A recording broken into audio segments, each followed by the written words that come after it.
Olá, bem-vindos a mais um programa Arte da Guerra, como sempre com o embaixador Francisco Seixas da Costa.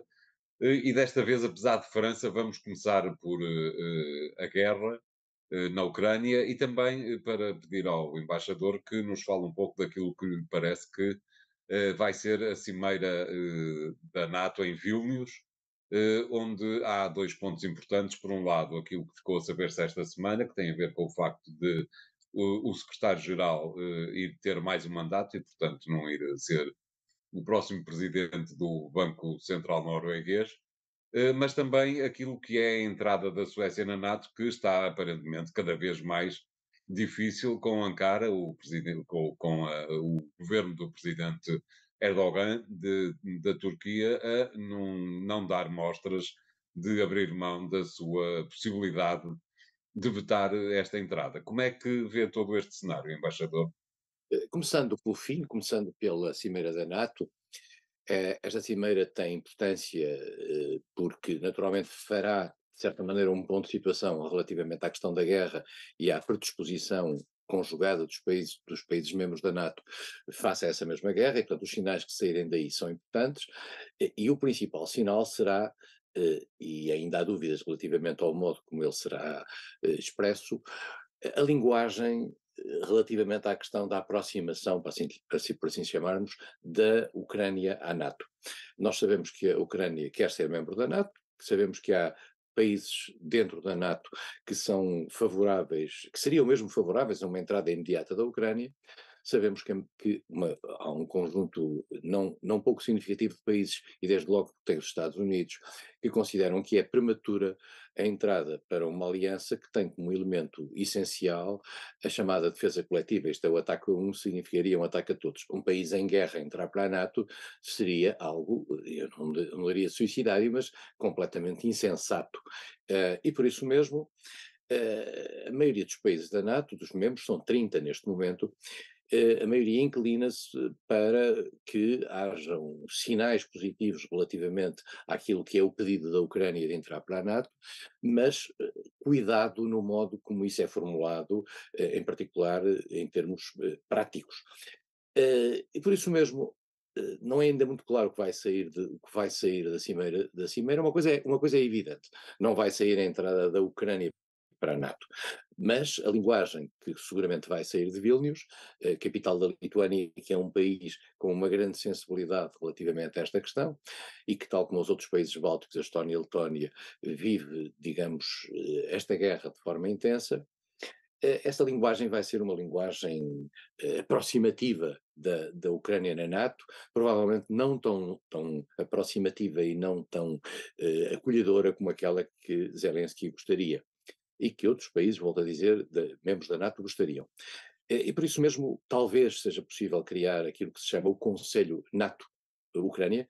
Curiosamente, o último conselho criado era NATO-Rússia, que há uns anos, e neste momento pode haver um upgrading da relação entre a Ucrânia e a NATO, que até agora funciona sob um modelo de cooperação, e o Conselho significa um maior aprofundamento deste diálogo.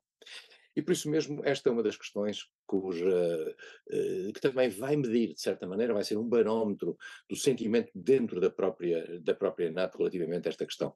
Nós sabemos que há um Embaixador, permita-me que interrompa, porque estamos a falar de linguagem e do sentimento que essa linguagem transporta e infere, para lhe colocar uma questão rápida. Como é que observou a forma, a linguagem que foi usada por alguns membros proeminentes do exército ucraniano para caracterizar aquilo que lhes parece a eles ser o atraso na formação de pilotos, Portugal incluído, de pilotos que devem ocupar aviões da NATO quando eles chegarem à Ucrânia? Pareceu-lhe uma forma simpática de abordar o problema? Foi, no fundo, o regresso da Ucrânia àquela postura reivindicativa que sistematicamente tem com os países dadores ocidentais.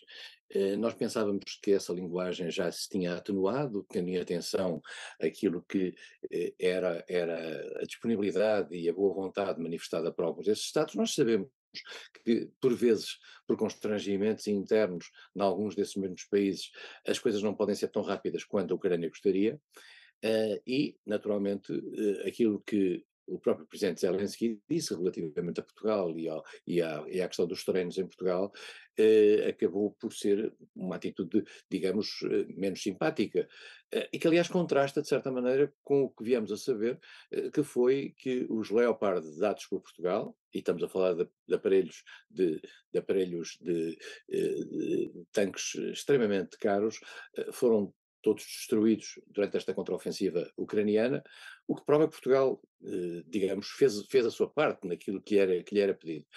Nós também temos que perceber que, e talvez a Ucrânia não perceba isto, e talvez a Ucrânia, eu diria que em estado de guerra e em estado de necessidade, nós devemos sempre descontar um pouco aquilo que são as reações emocionais dos países, e portanto também não devemos levar isto como se estivesse num quadro de total e completa serenidade.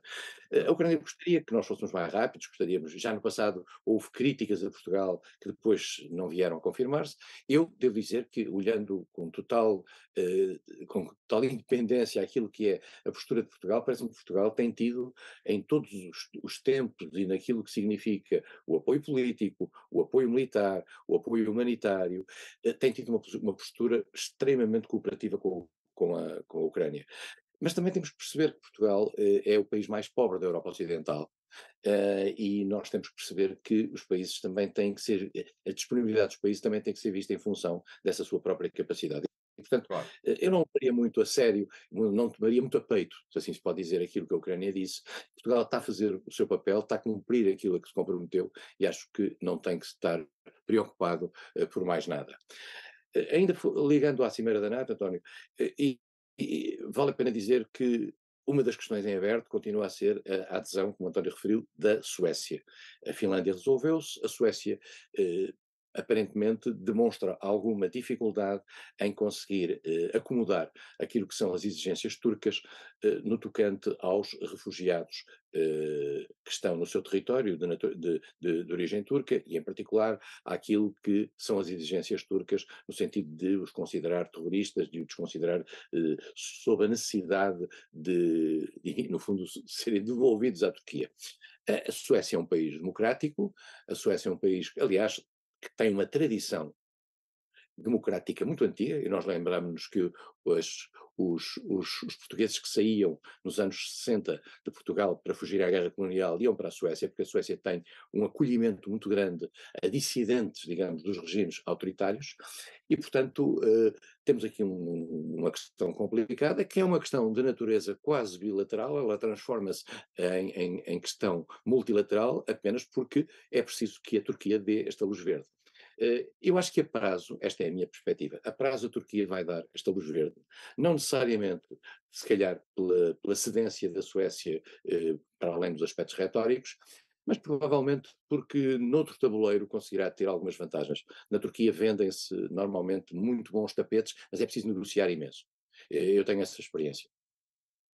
Até porque um dos problemas para que a questão da Suécia não se resolva é exatamente porque, apesar daquilo que o governo recente, aliás, tem vindo a fazer nesta área, os tribunais continuam a impedir, nomeadamente, que dissidentes turcos sejam recambiados para a Turquia, exatamente porque, segundo as leis da Suécia, aparentemente, o país não pode enviar dissidentes para locais de origem onde a sua vida ou a sua liberdade corra riscos. Portanto, é uma questão que não tem como resolver-se, a não ser que a Suécia implemente um novo quadro jurídico diferente do que tem neste momento. Deve ser difícil. A chatice dos problemas dos partidos dos países democráticos é a necessidade de respeitar as leis e é a necessidade de respeitar a separação de poderes. E a Suécia respeita a separação de poderes e esse tal problema, digamos, entre aspas, que é a necessidade dos tribunais estarem em consonância para efeitos deste tipo de medidas de natureza política, é a tragédia das democracias, se assim se pode dizer, no bom sentido.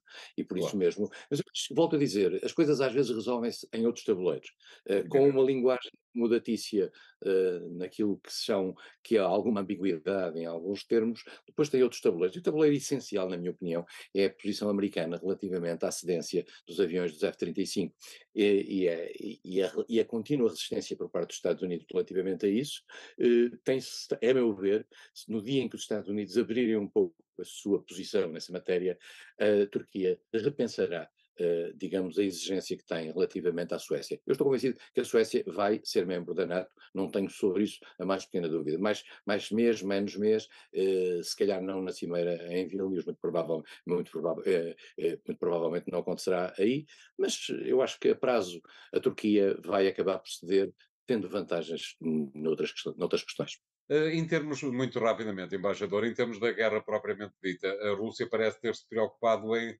dar a entender ao Ocidente, e à Ucrânia em primeiro lugar, que o tropeção do grupo Wagner passou e que as tropas continuam na prontidão de sempre, não lhe pareceu? Sim, espero que seja melhor que a prontidão de sempre, porque o ano inteiro de performance russa em termos militares não se pode considerar, digamos, uma coisa excepcional. Claro. Eh, Esta contraofensiva, que foi talvez demasiado anunciada, mas que os ucranianos tinham necessidade de publicitar como, como que para dar efeito prático àquilo que é a ajuda internacional, não estará a correr tão bem quanto eles gostariam. Digamos, a resistência russa, naquele entrincheiramento que a Rússia fez ao longo de toda a fronteira dessa nova realidade geográfica que criou, é mais duro do que se julga, os passos e os avanços da Ucrânia têm sido mais lentos do que a própria Ucrânia esperava, e julgo que também aquilo que o mundo ocidental mais envolvido no apoio à Ucrânia também esperava. Vamos ver, eu acho que as próximas semanas são importantes para se perceber se a Ucrânia consegue ou não romper aquilo que são as barreiras russas, porque volto a dizer, isto tudo tem a ver com uma janela de oportunidade, tem a ver até climática. Estes 3 meses são essenciais. A partir de setembro é muito difícil, a guerra tem que mudar de natureza, pela simples razão do que o terreno não se torna propício a ações, nomeadamente a ações no terreno, mas torna-se propício sempre a ações violentas como aquelas que a Rússia tem feito em várias zonas do país, através de mísseis e drones, no sentido de mostrar que pode chegar quase aonde quer. Eu diria que a Rússia, neste momento, de certa maneira, está a compensar aquilo que foi a sua fragilização interna por virtude do episódio Wagner. Putin está a tentar, eh, não digo colar os cacos, mas está a tentar juntar as coisas de maneira a rapidamente fazer esquecer esse episódio e mostrar, ou procurar mostrar, se assim conseguir, que consegue estar em posição ofensiva e consegue garantir um resultado eficaz daquilo que é a ação das suas tropas. Volto a dizer, aqui neste momento também tem muito a ver com o papel dos dois chefes militares, Shoigu, Ministro da Defesa, e Gerasimov, Chefe de Estado-Maior-General das Forças Armadas, muito postos em causa na sua condução da guerra por Prigozhin, o líder da Wagner, e, portanto, se estes dois chefes, depois de terem sido postos em causa, depois de ter havido uma revolta, no fundo, por causa deles, não conseguem, digamos, a prazo razoável, mostrar resultado da sua forma de conduzir a guerra, isto afetará Putin, porque Putin pôs-se, no fundo, por detrás deles, na sua defesa política, àquilo que era o próprio modelo de ação militar. Claro. Muito bem, obrigado, embaixador. Vamos fazer aqui o primeiro intervalo do programa de hoje. Voltamos já de seguida com o segundo tema. Até lá.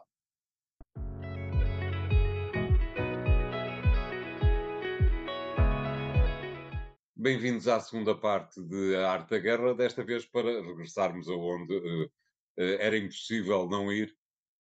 A França, embaixador, é profundamente conhecedor da sociedade francesa, da política que informa a sociedade francesa.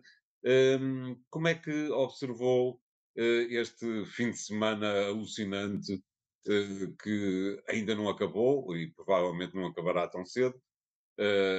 Pelo menos as suas metástases continuarão no presente dos franceses. Como é que observou tudo aquilo que aconteceu nos últimos dias? É difícil sintetizar, digamos, um conjunto muito variado de vertentes em que esta questão se divide. A França é um país que historicamente, nomeadamente em tempos contemporâneos, tem muito a rua como palco de afirmação política. Faz parte da própria democracia francesa, se assim se pode dizer, a circunstância de cada poder político ao ser exercido, ter que contar com o facto da rua poder, no fundo, competir com esse mesmo poder político eleito. Portanto, os franceses não se contentam em eleger alguém por 4 ou 5 em 5 anos e de certa maneira, permitem-se e consideram que um dos elementos essenciais como pressão sobre essa mesma ação é a rua. A rua e as suas violências, não é verdade? A rua, mas agora a questão é o seguinte: há países onde a rua faz parte da democracia, Portugal é um deles, temos manifestações um pouco por todo lado. Há países onde essa expressão da rua se faz muitas vezes de forma violenta. Essa violência e a maneira como essa expressão se faz também depende muito, digamos, do grau de aceitação do poder político. E digo isto porquê? Com todo o cuidado. Macron foi eleito em 1917, eh, numa espécie, 2008. peço desculpa, 2017, numa espécie de plataforma nem esquerda nem direita. No fundo, acabou por secar a esquerda de uma certa maneira e acabou com o Partido Socialista praticamente e só ficou, digamos, a esquerda da esquerda, e à direita, de certa maneira, também secou o Partido Democrático de direita tradicional, que já vem do gaullismo, tentando, com tudo isto, com toda esta movimentação, travar a extrema-direita de Marine Le Pen. Isso teve o seu êxito. Macron foi uma surpresa, chega-se ao final dos primeiros 5 anos e Macron consegue ser reeleito. Mas já consegue ser reeleito numa circunstância diferente. Macron é reeleito por todos aqueles que não querem Marine Le Pen. Mas isso vê-se, aliás, pela expressão do voto na primeira volta. Macron já não oferece, digamos, o grau tão alargado de consenso que tinha no seu primeiro mandato. Isso cria-lhe uma grande dificuldade em termos de expressão do poder. E para comatar essa dificuldade, Macron tem um parlamento hoje em dia em que é minoritário, em que o seu partido é minoritário, fez aquilo para efeitos da última reforma que tentou impor e conseguiu impor, que é a passagem da reforma aos 64 anos, utilizou um mecanismo da política francesa e da política constitucional francesa, o chamado artigo 49 terceiro, que significa que o governo coloca uma medida e o Parlamento, a menos que tenha uma unanimidade contra essa mesma medida, tem que aprovar. O que significa que o Parlamento, no fundo, aprova essas medidas, para utilizar uma expressão francesa, à contre-cœur, contra o seu coração. Isto para explicar o quê? É que Macron está numa relação democrática, digamos, frágil com o seu próprio Parlamento. Nós já tínhamos visto, no início do início deste seu segundo mandato, a questão do Gilets jaunes, que é uma manifestações de rua fortíssimas, que têm a ver com reivindicações da classe média, de gente, classe média e até média alta em alguns casos, e com dificuldades que transportou para as ruas, a questão do preço dos combustíveis, a questão das rodoviárias, etc. Depois tivemos todo o período da pandemia que também não correu bem, e foi um período muito complicado em termos da própria reivindicação da vida. E depois esta manifestação, e lembramos das manifestações da pandemia em França, misturados entre os Gilets jaunes e a pandemia, depois a questão das reformas, da lei das reformas, e agora esta, que é motivada, ao qual, como aconteceu nos Estados Unidos, lembremos do caso George Floyd, do Black Lives Matter, foi motivada pelo assassinato de um jovem magrebino pela polícia, numa desproporção da ação que é chocante, isto é, o miúdo tinha roubado um carro, que é um crime pequeno, e é liquidado, digamos, por uma ação parece que precipitada por parte de um polícia, mas que traduz no fundo aquilo que hoje em França existe muito, que é um divórcio profundo entre as populações que vivem nas periferias das grandes cidades e em zonas suburbanas com um grau de pobreza muito, muito elevado e de exclusão muito elevado, e a polícia. A polícia francesa, historicamente, a polícia contemporânea francesa é muito dura. E a polícia francesa tem como alvos essenciais esses pequenos traficantes, delinquentes, que são ou negros ou provenientes do norte da África, às vezes de segunda e terceira geração, e essas populações sentem-se discriminadas globalmente na sociedade francesa, e dizia um miúdo há dias numa entrevista ao Le Monde, nós aprendemos na escola os princípios básicos do republicanismo, da liberté, égalité, fraternité. Ora, nós não temos nem igualdade, nem liberdade, nem igualdade, nem fraternidade. E é verdade isto, quer dizer, de certa maneira, os miúdos vivem em zonas difíceis, em zonas com serviços públicos maus, depois se degradam progressivamente, até porque, por exemplo, a essas zonas a polícia já não pode ir, a chamada, aquilo que os ingleses chamam as no-go areas, em que a polícia já lá não vai, porque tem medo, e portanto acabam por se criar zonas e guetos. O que é que aconteceu nesta manifestação? De um grito, digamos, de indignação relativamente à morte da criança, apareceram movimentos com gente muito jovem, estamos a falar de miúdos de 12, 13, 14, 15 anos, que, tal como noutras manifestações, mas desta vez de uma forma desproporcionada, que fizeram pilhagens um pouco por toda a França. Estamos a falar de 1.000 milhões de euros estimados em pilhagens, sem contarmos os milhares de automóveis queimados, os edifícios públicos, digamos, destruídos ou atacados, as coisas mais impensáveis. Porquê também? Porque há um sentimento por parte destes miúdos, para além de todos estes fatores de exclusão, que não justificam minimamente o que eles fizeram, mas convém desconstruí-los, se queremos ser sérios nesta análise. Estes miúdos, de certa maneira, consideram que este tipo de ações, misturados uns com os outros, lhes criam uma imagem de impunidade, uma sensação de impunidade. E, portanto, a polícia não pode ir a toda a parte, vão às lojas, vão buscar aquilo que o seu poder de compra não consegue, que os seus pais não conseguem dar, que eles não conseguem ter. E, portanto, há assim uma espécie de vingança quase social nisto. E a certa altura a polícia ficou, por um lado, abalada que estava na sua autoridade pela circunstância de um dentre eles de estar preso e inclusivamente ser acusado de um assassinato, e por outro lado a necessidade de corresponder à autoridade do Estado.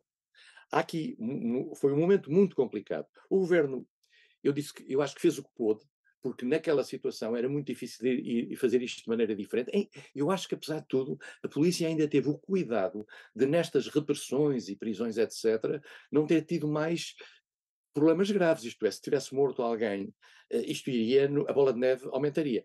Desta vez, no entanto, a sensação que se tem face às manifestações anteriores é que isto se prolongou muito mais tempo do que o que se pensava e que, por parte dos poderes políticos franceses, as coisas ficaram, digamos, quase que chocados. E há um elemento novo, António, para terminar esta primeira fase, há um elemento novo que foi o ataque aos autarcas e às mairies, às câmaras municipais.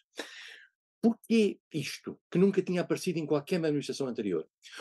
Porque, contrariamente às manifestações anteriores, no caso dos Gilets jaunes, no caso da lei das reformas, em que o poder central era quem podia mudar as coisas, muitos destes miúdos de bairro e de bairros excluídos, de bairros com problemas sociais sérios, digamos, o poder imediato são as câmaras municipais.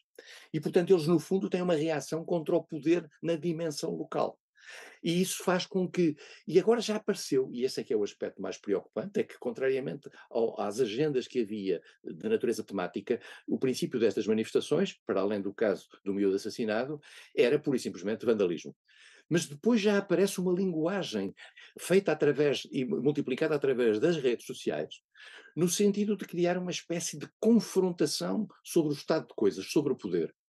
E isto já é, digamos, eu diria, o caos organizado. É uma revolta não institucional, mas já com um processo de agenda anti-autoridade. Isto é, houve uma captura, no seu ponto de vista, embaixador, já houve uma captura desta capacidade de revolta de uma parte da população francesa? Eu não sei, eu acho que para já a população francesa ficou assustada com isto e os sustos em matéria securitária levam ao voto na direita. E isso significa, portanto, até porque não há uma esquerda, digamos, normal, uma esquerda moderada, que possa captar isto. A esquerda mais à esquerda, a extrema esquerda de Jean-Luc Mélenchon, Mélenchon disse a certa altura uma coisa extraordinária, que é, por favor, não destruam escolas, bibliotecas e ginásios. Como quem diz, o resto, façam favor. Isso foi altamente criticado. Portanto, esta esquerda mais radical ainda não sabe onde se colocar. Mas eu não acho que tenha havido uma captura, digamos, por alguma força política especial. Há um partido político francês que não tem representação parlamentar, que é o novo partido anticapitalista, o NPA, que tem algum discurso quase de colagem a este caos, mas não tem significado. Agora, o que me parece é que a população francesa vai ter uma tentação securitária. Estamos a falar de milhares e milhares de comércios destruídos, de roubos de automóveis. As pessoas passaram a noites nos parques de estacionamento, à noite revezavam-se para segurar os seus carros para que não fossem queimados. Isto é uma coisa extraordinária, quer dizer, que nota bem o que era esta profunda sensação de instabilidade na vida política francesa. E isto não deixa de ter consequências a prazo. Não há eleições agora, mas só daqui a uns anos, mas de qualquer maneira, digamos, as chances da extrema-direita poder vir a ganhar com isto são muito elevadas. Exatamente, e para uma resposta rápida, embaixador, eh, depois de maio de 68, o Marshal de Gaulle ganhou as eleições. Não seria propriamente de extrema-direita, era talvez a direita que é hoje a direita de Macron. Acha que Macron vai ganhar alguma coisa com o que aconteceu este fim de semana? Macron já não pode ser reeleito, portanto, ele já foi eleito Claro, uma evidentemente. vez, Mas a desta linha vez dele ganhar alguma coisa, já não há linha dele, António, é porque o problema é o seguinte, é que não há todas as herdeiros. linhas sucessoras possíveis de Macron, e há vários sucessores possíveis, Edouard Philippe, que é o seu antigo primeiro-ministro, pode ser uma das hipóteses, mas há candidatos da direita tradicional, da direita democrática tradicional. Eh, eu acho que Macron pode ter ganho aqui, eu diria, é um bocadinho, eu não queria comparar isto a Putin, mas é assim, de certa maneira, quando há uma fragilização que leva a um reassumir da autoridade, há por algum tempo, há aqui uma espécie de novo poder, mas Macron está muito fragilizado. Macron está muito fragilizado e aquilo que era o macronismo, que era uma coisa ni de droite ni gauche, mas de certa maneira mais à direita do que à esquerda, sejamos claros, já está um bocadinho derrotado. O grande problema é se a sucessão disto se faz nas extremas, ou à direita ou à esquerda, porque em termos de projeto de Estado, nenhum desses lados nos oferece, digamos, soluções, eu diria, minimamente sossegantes. Muito bem. Obrigado, embaixador. Vamos fazer aqui o segundo intervalo do programa de hoje. Voltamos já de seguida com o terceiro tema. Até lá.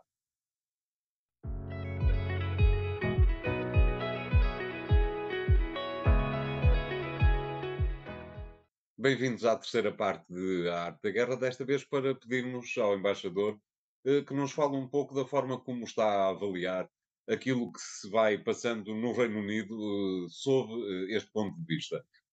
Nomeadamente em termos de desemprego e de inflação, principalmente em termos de inflação, o Reino Unido está com um comportamento errático e difícil de controlar. É perante algum caos económico que se vai vivendo no Reino Unido, no resto da Europa, no resto do mundo, por causa da inflação e do aumento das taxas de juro. É a primeira vez que, confrontados com o facto de já não pertencerem à União Europeia, os britânicos perceberam finalmente que terão feito um disparate com o Brexit? É uma boa pergunta, mas a resposta tem que ser nuance. E eu quase começaria pelo fim. As sondagens que são feitas no Reino Unido e por vários institutos de sondagem revelam que a maioria da população, hoje em dia, perante aquilo que foi a decisão tomada em 2017 no referendo, eh, em que por 52-48 os britânicos decidiram abandonar a União Europeia, mas hoje em dia a maioria da população acha que, uma maioria acha que foi uma má decisão, isto é, que teria sido preferível fazer ao contrário. Mas isto não significa que haja uma maioria de pessoas que achem que se deve retomar outra vez a reentrada na União Europeia. Claro. Parece contraditório, mas tem a ver também com a maneira britânica de ser.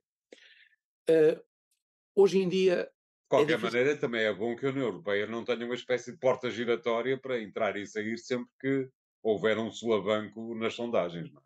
Não, e julgo que na União Europeia seria muito difícil e os britânicos teriam que pagar um preço muito elevado no caso de quererem de pedirem essa adesão. Mas não está nas estrelas, e já falaremos disso, digamos, de qualquer a decisão da natureza política, quer à esquerda, quer à direita, de pedir a entrada, o regresso à União Europeia. O que acontece, o balanço do Brexit não está feito, e porque tem um problema aqui no meio. É que no balanço do Brexit misturam-se os efeitos que são difíceis de ponderar, quer da pandemia, quer agora da guerra.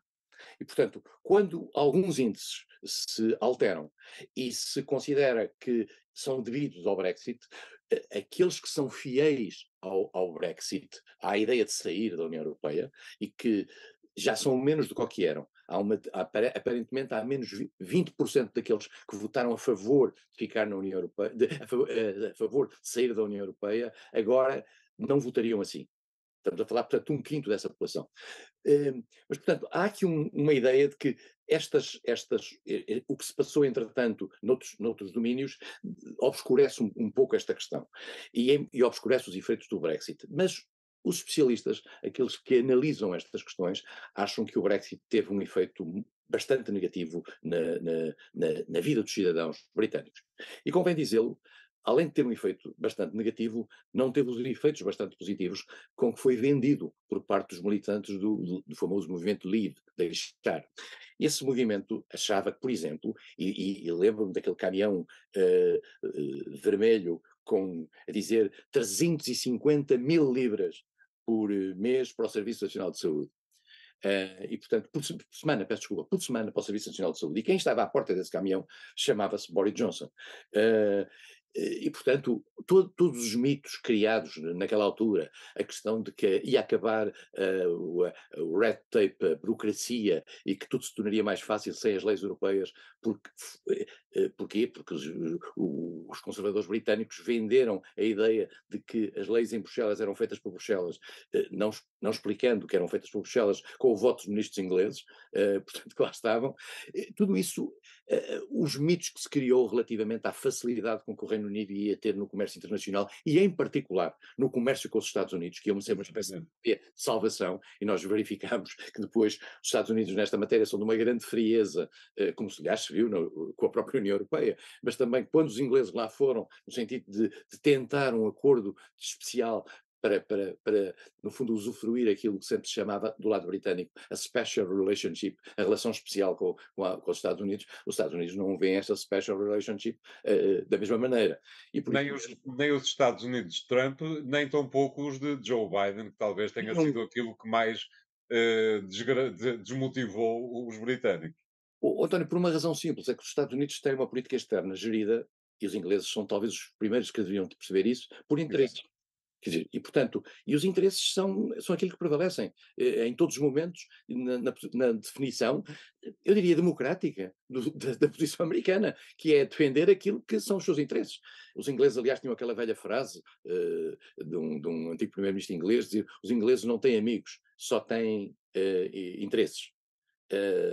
Vale a pena dizer que se calhar às vezes têm interesse em ter amigos, mas isso é outra história. Exatamente. Eh, e portanto, tudo isso falhou, e depois há um conjunto de índices importantes, eu tomo nota aqui de alguns, quer dizer, a questão houve uma queda de 7% do comércio, houve uma queda de 6% do investimento,